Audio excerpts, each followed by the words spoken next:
Okay, I just had to do a video of this Bible. This is a waterproof Bible, and it's literally a plastic Bible. And so these pages are plastic, very, very durable. It's a black letter edition, so there's no words of Christ in red, which that's one downside of it to me. I prefer the words of Christ in red. And this Bible here, I did a green. This is a kangaroo, green kangaroo, and this is a dark brown, or not a dark brown, but a light brown goat skin, and it's thick distressed goat skin, and you can see it has this real kind of strange wavy texture to it here in the spine area.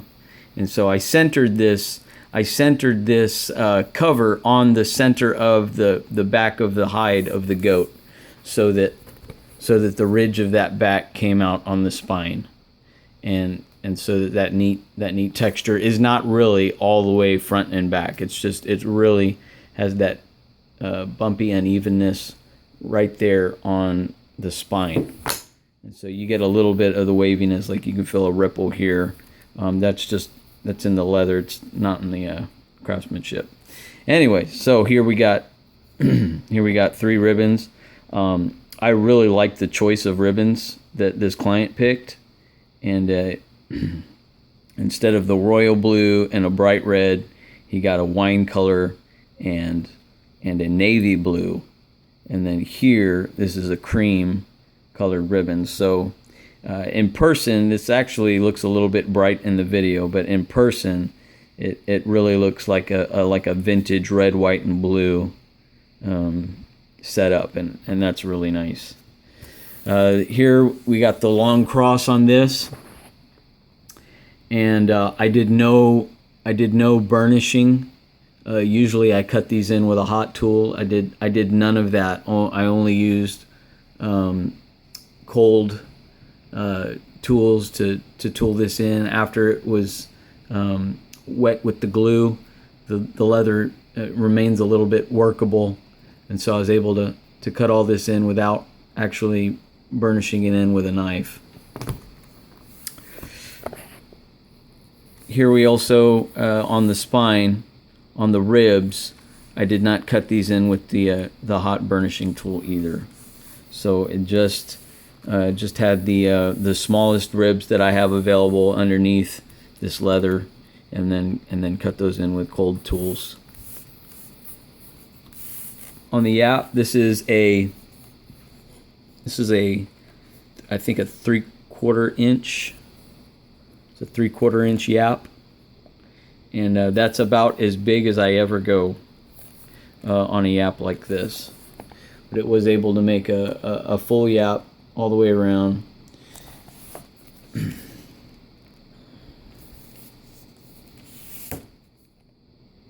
all those corners are consistent. Here's a look inside the back cover. Now, the kangaroo is a very scarred leather. All the ones that I have seen have a lot of scars on them, but I think scars are cool, and this leather is super nice. I want to get more kangaroo, do more kangaroo Bibles. What else did I want to say about this? Oh, I want to show here on the binding of this. You can see the individual little booklets here. Individual little booklets, and they're all sewn together, and then they're all glued together. So this is a combination. This was a soft cover book with a plastic cover, and the front cover is cut exactly flush with the side of the pages, so there was no Yapp of any kind coming over the edge of the pages. So anyways, the individual signatures you can see are here, and then they are glued So it's a sewn and a glued combination. And then, so anyways, I didn't have to do any additional supporting to the spine of this Bible. It's a very good quality binding. I don't think that this Bible will ever die. I think that this thing will last forever. I think it'll last 100 years easy. I just can't see these pages ever deteriorating. And so if you're looking for longevity, I think that this is the one. And I was able to, and the way I was able to glue paper onto the plastic, I used a rubber cement rather than using the traditional bookbinding glue that I usually use. So I was able to glue it onto the front and the back cover in that way. And by the way, any Bible that you get done from me, it's going to have, there's a little bit of a ripple in the paper here. That'll go away. If you lay it flat, it'll go away after a little bit. That was just from whenever I had the book wrapped, trying to bring this Yapp in. But any Bible that you have done with me, if it comes unglued, if something rips, like say this paper just ripped off of this right here, and like, oh man, send it back to me. I'll fix it for free. If I'm still in business, I'll do it for free. If I'm not in business, give me a call, and if you can send it to me, even if I'm not doing this as a business anymore, I can still probably go ahead and just fix that for you and be no problem. So anyways, I want people to feel confident whenever they buy a Bible from me that, they can trust in the craftsmanship. There's those ribbons again. Looks really nice. I'm just really happy with this Bible. I'm so happy with it. I don't want to send it back to the guy that had me make it for him. So this was a brand new Bible. The book block cost about $40 with shipping. So the book block is $40. You can get and I highly recommend a leather-lined cover to all of my customers because it adds to the flexibility of the cover. You can't do that with a paper-lined cover. It just really adds to the flexibility and the durability of the Bible. So where you would normally have paper inside this inside hinge, it's leather now. And so that will never tear inside that inside corner. A lot of Bibles, the first thing to go is that right there.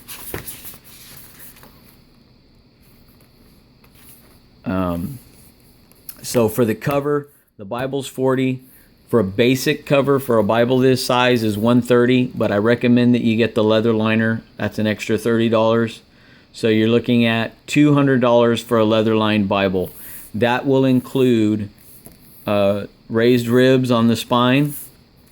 It does not include this extra large cover, this Yapp. If you want that, that's an extra $25. It's nice, but it's not for everybody. A lot of people prefer the regular style cover, and that's fine. That price of $200 includes the book block, the raised ribs on the side, comes with one ribbon and no cross.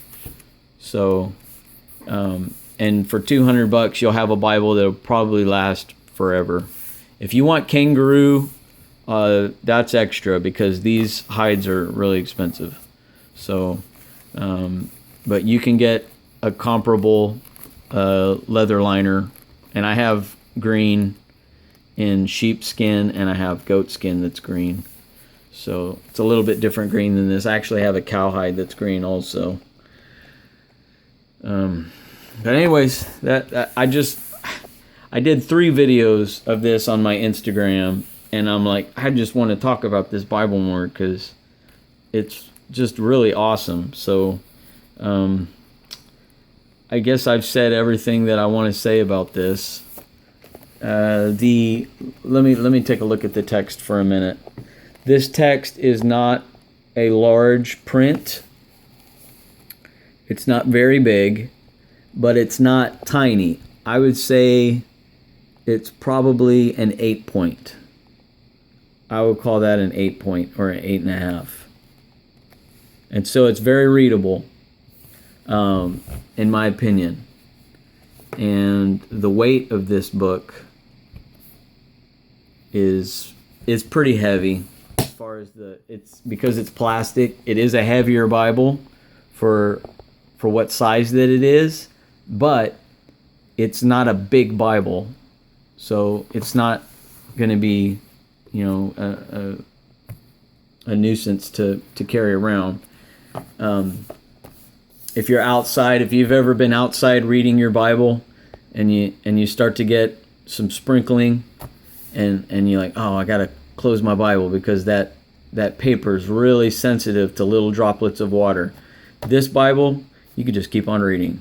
Just keep on reading, because that water is not going to hurt this. In fact, you could read this with the regular cover. I actually wouldn't recommend that you allow this leather to get very wet. I mean, if it gets a little bit wet, it's not going to kill it, but I wouldn't let it get soaked. If it did get soaked, the glue that is used in it is not reversible, so it will not deteriorate. It won't bubble. But the leather itself will probably not react very well to water. So I don't recommend that gets wet. But the pages can get a little bit of moisture, and that's not going to be a problem. Let's see. There's no references that I can see in this Bible anywhere. It's just verse by verse, double column. It doesn't have large margins. You can see, like here at the end of Romans, there's kind of a large space that you could maybe write some notes in if you wanted to. This Bible advertises itself as you are supposed to be able to write in it. I would probably see what kind of pens work best. I'll find out what pens work best and give you my recommendations so that you don't have to test it on your own Bible. I have some scrap pieces of these pages that I could probably use to do that. So you can write in it, you can highlight in it, and it's going to last forever.